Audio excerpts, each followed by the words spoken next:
Evening settles inside the elegant restaurant, and everything looks perfect on the surface.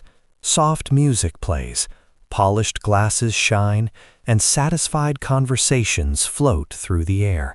Yet under the warm lights stands a tired young waitress, moving faster than anyone else, trying to keep every table happy while pretending nothing hurts. She forces a polite smile each time she approaches a certain group of wealthy customers, but they don't see a human being serving them. They see someone to joke about. Their voices are playful at first, coated in sarcasm, dripping with superiority. They whisper, then speak louder, amused by every tiny mistake she makes, amused by how nervous she becomes. Guests nearby glance over, hear it, and then pretend they don't. The waitress apologizes, even when she hasn't done anything wrong, clutching the tray a little tighter to stop her shaking hands. Laughter grows, patience breaks, and the room slowly shifts from comfort to quiet cruelty. Somewhere in the restaurant, however, someone else is listening very carefully, someone who hasn't reacted yet, someone who won't stay silent for long. And the moment he decides to move will change everything that happens next. No one realizes it yet, but the balance in this room is about to shift, and the people laughing the loudest are closest to regret very soon. Outside this polished restaurant, her life is nothing like the luxury she serves every day. She wakes before sunrise, counts every dollar, and prays the lights stay on one more month. There is a sick mother waiting at home, medicine she can barely afford, and a child who pretends not to worry when she leaves for work.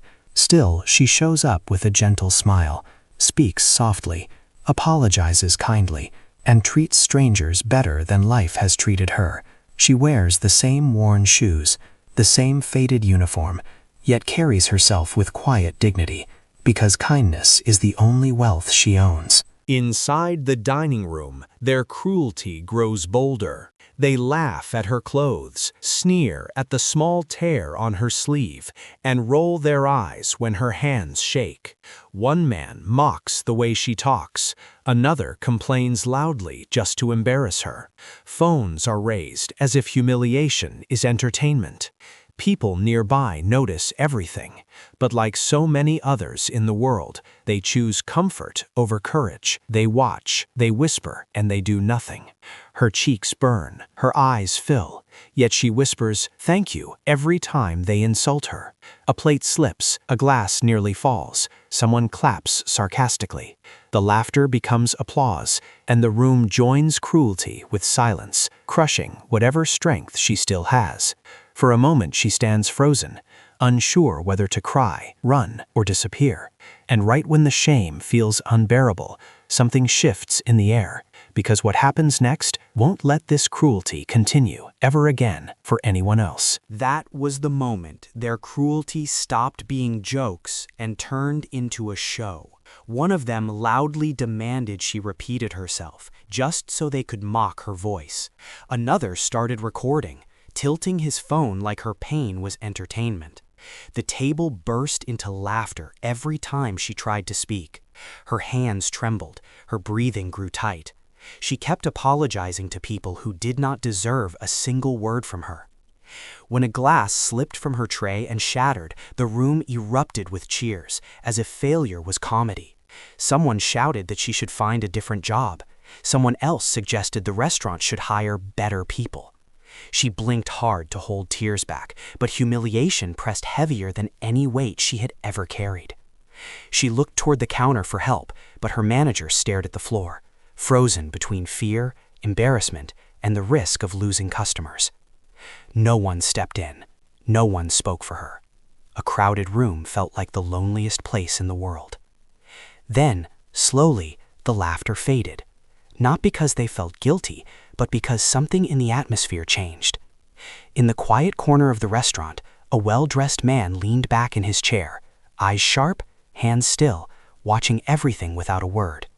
And though he had remained silent until now, the moment he finally stood up would decide what happens next.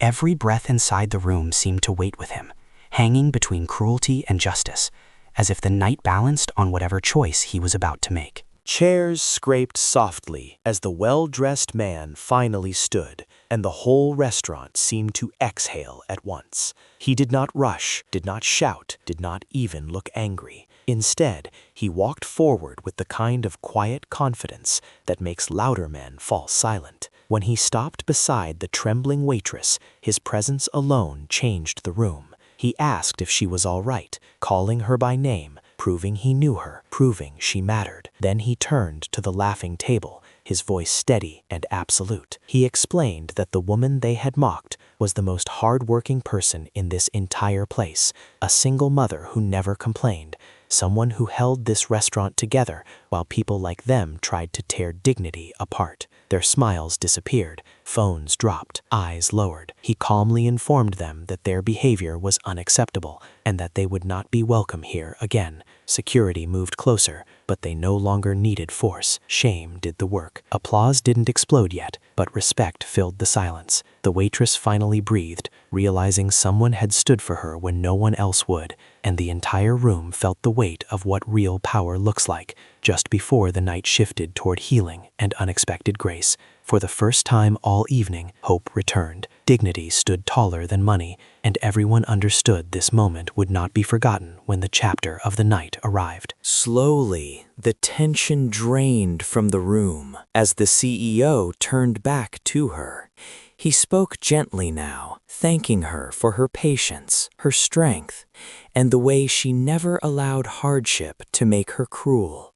He told the staff she deserved respect, not pity, and announced she would be given paid time off and a raise for the dedication everyone had just witnessed. Her eyes filled, but this time they were tears of relief, not shame. Applause finally broke out, not the loud, mocking kind from earlier, but warm support that wrapped around her like protection. The bullies left with lowered heads, carrying the weight of consequences instead of laughter. The manager apologized, customers offered kind words, and the restaurant felt brighter than it had all evening. She smiled softly, grateful yet humble, standing taller because someone had finally stood beside her. The CEO reminded everyone that true power is shown not by how you treat the rich, but by how you treat the people who serve you. As the night continued, the question lingered in the air, quietly challenging everyone who heard this story. Moments like these reveal who we truly are,